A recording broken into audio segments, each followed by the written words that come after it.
প্রতিদিন এক মায়ের হৃদয় থেকে প্রশ্ন জাগে, এত খেলে তো আমারও পেটে ব্যথা করে, তাহলে জগন্নাথজির কি পেটে ব্যথা হয় না? এই ভাবনা যার মনে জন্মেছিল তিনি হলেন লেন্ডি মাতা নামক এক অতুলনীয় ভক্ত। তিনি জগন্নাথজিকে তার আপন পুত্রের মতো ভালোবাসতেন। তার বিশ্বাস ছিল রাতে খাবারের পর যদি জগন্নাথজিকে নিম লেবু না খাওয়ানো হয় তবে তার পেটে ব্যথা হতে পারে।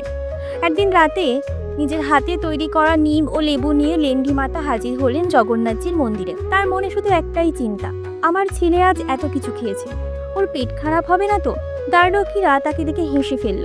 ভগবান পেট ব্যথায় ভোগেন, এমন কথা কেউ বলে নাকি? তাকে মন্দিরে ঢুকতে দেওয়া হলো না, এমনকি তার আনা নিম লেবুও ফেলে দেওয়া হলো। লেন্ডি মাতা সেই রাতে মন্দিরের দ্বারের সামনেই বসে বসে কাঁদতে থাকলেন। তার মনে তখন একটাই চিন্তা, যদি আমার পুত্রের পেটে ব্যথা হয় আমি কি করে ঘুমাবো? সেই রাতে ঘটে গেল এক অলৌকিক ঘটনা। ভগবান জগন্নাথ স্বয়ং স্বপ্নে এলেন পুরীর রাজার কাছে।